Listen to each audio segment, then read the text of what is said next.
After the end of Chapter 4 in this Spd FE8 run, we get Lute, who has 0 speed. Probably she is still worse here than Alter is due to her inability to acquire Slayer as a player phase killing tool, but still, a singular strong attack that hits on res is plenty valuable enough.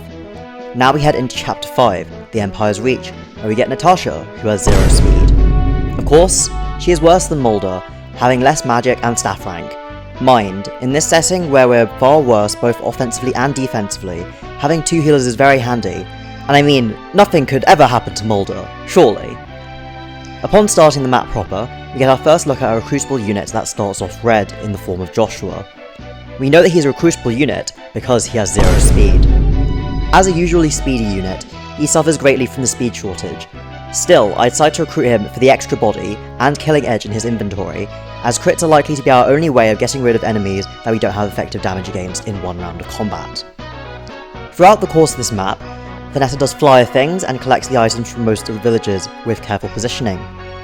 This means that at the end of the map, we get the guiding ring, which... I haven't exactly been getting much experience on any of the magical units other than Mulder, but I'm sure it will come in handy eventually. The completion of Chapter 5 brings us straight to Chapter 5X, Unbroken Heart, with Ephraim's party. Here we have Ephraim, who has 0 speed, Kyle, who has 0 speed, Ford, who has 0 speed, and Orson, who... And Orson, who has 0 speed. After a very Ford 1 HP level, I decide to focus experience into Ephraim and Kyle. Kyle has the most bulk of the 3 calves, making him a good investment target, and then Ephraim is actually contributing. Using the Regan Leaf on calves and armors is the only way to one-hit KO them. Additionally, I have plenty of time while walking through this hallway simulator, moving my unit strategically to bait enemies 1 or 2 at a time. Unfortunately, none of the 3 units who stick around past this map have any appreciable amount of res. As a result, I decide to build supports while Orson, who does have a res stat, uses his face to break the lightning tome of the monk in the throne room. Understandably, this workplace abuse is unacceptable, and rightly makes him want out of the Renee Knights.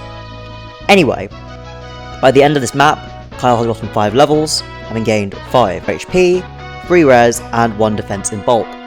All of this will be greatly appreciated. Additionally, all of Ephraim, Kyle, and Ford have a C support triangle built between them. Hopefully, this will help them survive their side of Castle Renval in Chapter 8. Now we are back with Erica for a map that I'm very much not looking forward to.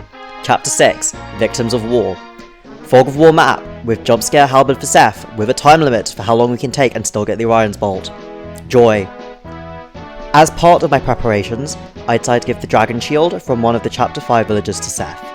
I am not against going to the Tower of Volney to grind, meaning that all of my base class units will have the opportunity to level to 20 before promotion, and thus gain defense along the way.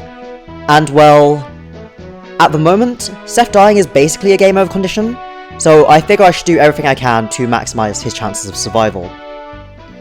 Here I deploy only Erica, because she's forced, Seth, of course, Gilliam, he has a lot of defense, and Mulder, for torch and staff weapon experience. My reasoning is that I can have Erica and Mulder out until the reinforcements arrive from the back, at which point Steph and Gilliam rescue them out of harm's way. Since everyone has 0 speed already, and half of 0 is still 0, the rescue penalty only really means a cut to my unit's skill, which is pretty negligible. This idea does not work out in practice. Due to being unable to one-hit KO the enemies, when the cavalry reinforcements appear, Seth isn't able to reach one of Mulder or Erica to rescue them.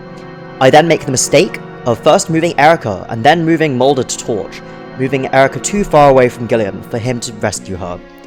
The torch usage reveals that they are both in range of cavaliers that are capable of one-rounding them, since they have more than 3 attack speed. While most likely this is GG, I decide not to have Gilliam rescue Mulder, the hope being that if Erica somehow lives through the enemy phase, Gilliam can rescue her on the following player phase. This turns out to have been the correct choice, as the first cav attacks Mulder due to not facing a counterattack, and then the second one misses one of 2 86s on Erica. An 86 in 2RN, which FE8 follows, is actually a 96.22% chance of hitting, meaning that there was a 92.6% chance of me being punished for my hubris. Mulder is dead, and that is unfortunate, but the run lives. While all of this is happening, Seth continues to run towards Novala, and is actually able to kill him before the spider reaches the green units. Getting the Orion's Bolt is a pleasant surprise, as at the very least it's an extra 5,000 gold, should I decide that promoting Namie isn't worthwhile. Clearly I've been playing badly, so I decided to call it a day there. I opened up a community poll on whether we should go Erica or Ephraim route, which as of the time of me writing this script is so close that I'm going to have to ask during the stream which route we go. That is it for this recap video. If you're interested in following the progression of this run and aren't already, please do consider subscribing to the channel. In addition, I'm streaming this Cursed Iron Man weekly on Thursdays at 6:30 PM UK time, which is 1:30 EST. So it would be cool to see you there, with the stream actually starting 30 minutes after the release of this recap video. So, you can come along and vote on which route we go. Thanks for watching, and I hope to see you again next time. Until then, have a good one.